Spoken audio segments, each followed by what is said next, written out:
Okay, continuing on week 11, down to the med ball work, a split stance stand-up catapult. To remind you what that one is, you're going to take, I got to face them.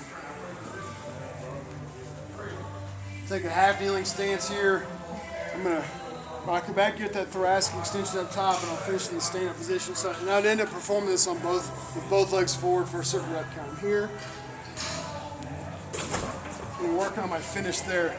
That's going to be combined with a rotational movement, a step back hip toss. Again, we've done this before, using the fundamentals of the hip toss, but with that more dynamic step back movement. So I'd be here. There's that elastic power I'm creating, and I come through. So with the med ball, it would look like this. And again, I perform that on both sides. Really trying to get that dynamic movement off the backside leg. And make sure it's the hips that are clearing through for my power. Moving on to week 12. And go down to the miscellaneous. You'll see one by seated 90-90. So for that one, you'll start in a seated position. This is training hip external rotation. Kind of like a cradle walk, static though. We'll cross right there, make sure your chest is up. I'm slightly going to push that knee down to externally rotate the hip. I'll hold that for a count of 10, and of course switch to the other side as well.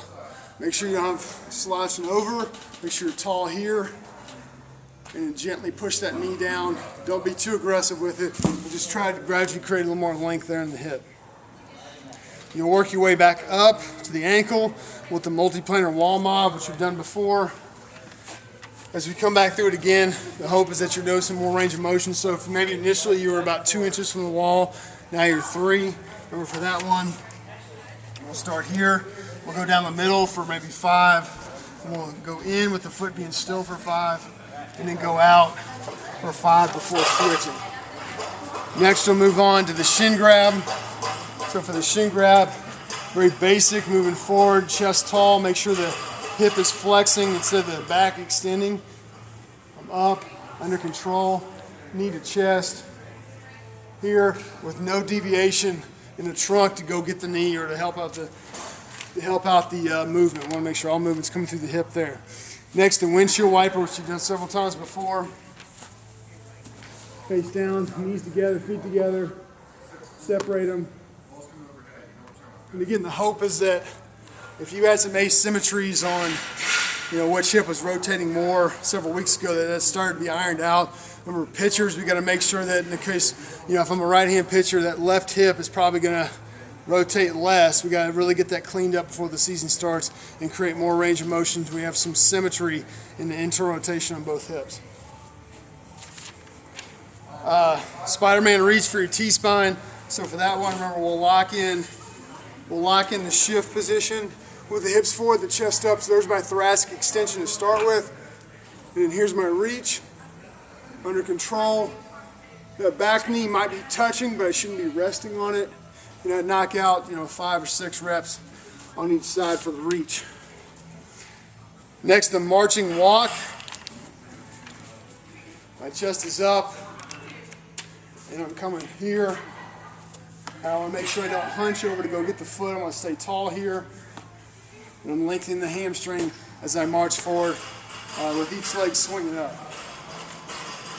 As I move to the upper, the prone lower trap. For that one, I'm going to lay flat here. My palms are forward, and it's a very subtle movement. I'm just coming up here. And I'm just turning on those scapular stabilizers. It's not a low back extension at all. It's just simply lifting, squeezing the upper back, pinching it back, pinching the upper back. So again, all I'm doing is basically a Frankenstein in a prone position as I come back and squeeze there. I shouldn't be feeling stress in my low back from doing it correctly. Next is sleeper, which we've done several times before. Remember here, as we get closer and closer to season, we've got to make sure that the internal rotation is well addressed on the throwing side to keep our deceleration path long. Remember, shoulder blades set down and back.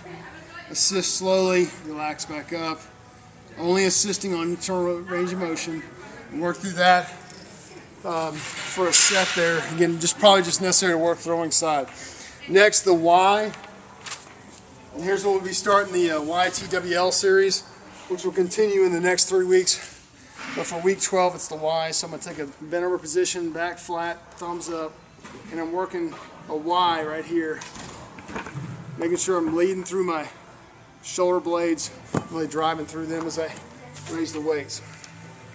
Next, a lateral reaction skip with a multiplanar transition. So just like you did in week 11, there's a linear skip, reacting off visual cues and sprinting off a verbal cue. Same thing here.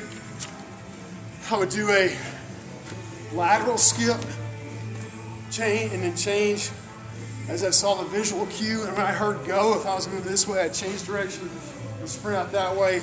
Same thing for the other side. If I was going and I heard it go as I'm moving to my left, I would plant, change direction, sprint. But again, changing on visual cues, and then the sprint go on the verbal cue in the opposite direction. For your med ball work, figure 8 catapult. To remind you what that one is.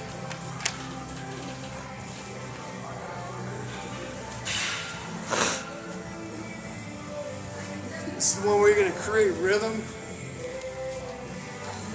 And you finish with that overhead position. So I'll be here, I'm going to get the hips open. Here's my load, and then I'll finish through. So it'll look like this. Hip rhythm, and I finish through. You'll perform that turning both sides. And your other one's going to be a step back recoil. So like in the last program, last week 12, you did the step back hip toss. Now we're just taking it back to the recoil. So we're here, high set, and finish through. And that concludes the week 12 prep.